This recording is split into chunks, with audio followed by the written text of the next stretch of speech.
30 రోజుల Telugu reading challenge కార్యక్రమాన్ని తిరుపతిలోని సంజయ్ గాంధీ కాలనీలోని మున్సిపల్ కార్పొరేషన్ అప్పర్ ప్రైమరీ స్కూల్లో పైలట్ ప్రాజెక్టుగా ప్రారంభించారు. విద్యార్థులకు రీడింగ్ తో పాటు రైటింగ్ స్కిల్స్ కూడా అవసరమని ప్రయోగాత్మకంగా డెమో క్లాసులు నిర్వహించామని కడప ఆర్జేడీ శామ్యూల్ తెలిపారు. ప్రైమరీ విద్యార్థులకు మరింత పరిజ్ఞానం అవసరమని, చదవడం, రాయడం అనేది ప్రాథమిక అర్హత అని ఆయన అన్నారు. 70% మంది పిల్లలకు మాత్రమే స్కిల్స్ ఉన్నాయని, మిగిలిన 30% మందిలో కూడా స్కిల్స్ పెంపొందించడం కోసం కృషి చేస్తున్నట్లు తెలిపారు. మంచి ఫలితాలు రావడంతో రాష్ట్రంలోని అన్ని పాఠశాలల్లో కూడా ప్రారంభిస్తామన్నారు. మన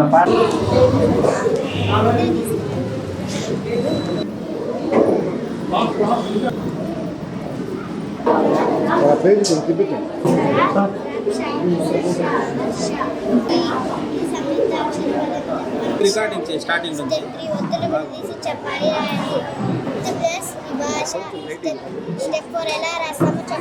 విద్యార్థుల్లో ప్రైమరీ కానీ హై స్కూల్ కానీ విద్యార్థుల్లో ప్రధానంగా అభివృద్ధి చేయాల్సింది ఏంటంటే రీడింగ్ రైటింగ్ స్కిల్స్ని అభివృద్ధి చేయాలి. ఎందుకంటే చాలా వరకు ఉన్నటువంటి మనకి చూస్తున్నటువంటి సర్వే రిపోర్ట్స్లో రీడింగ్ రైటింగ్ స్కిల్స్ అంటే ఆయా తరగతికి సంబంధించినటువంటి పాఠ్య పుస్తకాలు చదవటం కానీ, తప్పులు లేకుండా రాయటం కానీ, ఈ వీటిలో పరిజ్ఞానం అనేటువంటిది బాగా కొరవడింది అనేటువంటిది సర్వే సంస్థలు కూడా తెలియజేస్తున్నాయి. ముఖ్యంగా ఇప్పుడు భాస్కర్ రాజు గారు ఏ మెథడ్ అయితే ఉపయోగించి మన ప్రభుత్వ పాఠశాల విద్యార్థులకి ఒక 1 month డెమో క్లాస్ అనేటువంటిది చెప్పించారో, ఇది ప్రత్యక్షంగా చూస్తున్న పిల్లల్లో స్కిల్స్ అనేటువంటిది బాగా అభివృద్ధి చెందాయి.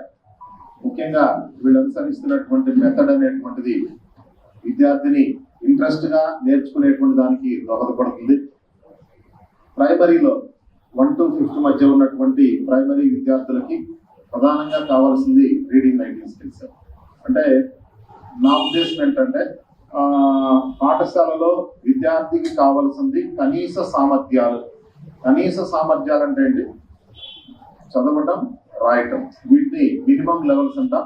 ఈ చదవటం, రాయటం అనేటువంటి మినిమం లెవెల్స్ ని కనుక మనం రీచ్ కాగలిగినట్టయితే ఉన్నత విద్యలోకి వెళ్ళిన తర్వాత కూడా ఇవి చాలా ఈ ఫండమెంటల్స్ అనేటువంటివి బాగా ఉపయోగపడతాయి.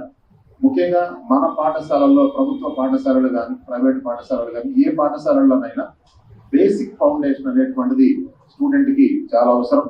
ఆ దిశగా మనం టీచర్లుగా మనం కృషి చేయాల్సినటువంటి అవసరం అయితే ఉంది.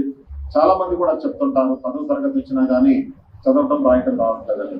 మనం కొన్ని ఎగ్జామ్స్ లో జరిగేటువంటి క్వశ్చన్ పేపర్లు కూడా చూస్తే మనకు అర్థమవుతుంది ఏంటంటే ఈ విద్యార్థికి బేసిక్ లేదనేటువంటిది. ఎందుకంటే ఆ క్వశ్చన్ పేపర్ కనీసం తప్పులు లేకుండా ఆన్సర్స్ రాసేటువంటి పరిస్థితి లేకుండా పోతుంది. చదవటం కూడా సరిగా లేనటువంటి పరిస్థితి ఏర్పడుతుంది. ఇవి దాదాపుగా నాకు తెలిసి మన చిత్తూరు జిల్లాలో కావచ్చు, మన తిరుపతి జిల్లాలో కావచ్చు, ఈ ప్రాంతాల్లో కూడా పొరపడింది ఏంటంటే దాదాపు 60 to 70% విద్యార్థులు రీడింగ్ రైటింగ్ స్కిల్స్ ఉన్నప్పటికీ ఒక 30 to 40% మధ్య సరైనటువంటి రీడింగ్ రైటింగ్ స్కిల్స్ అనేటువంటివి లేకుండా పోయినాయి. ఇప్పుడు మనం ఎంతో ప్రయత్నం చేస్తున్నాం, అయినా కానీ ఆ 100% విద్యార్థులకి రీడింగ్ రైటింగ్ స్కిల్స్ అందించడంలో కొంత సక్సెస్ కాలేకపోతున్నాం. మన ఉపాధ్యాయులంతా కూడా దానికి తగిన విధంగా మనం కృషి చేసుకోవాలి. ఏ విద్యార్థి అయితే పాఠశాలలో మన క్లాస్ రూమ్ లో ఈ స్కిల్స్ లేకుండా ఉన్నాడు, ఆ విద్యార్థి పైన కాన్సన్ట్రేట్ చేసి ఆ ప్రతి స్టూడెంట్ కి రీడింగ్ రైటింగ్ స్కిల్స్ నేర్పించే విధంగా మనం ప్రయత్నం చేసుకోవాల్సిన అవసరం ఉంది.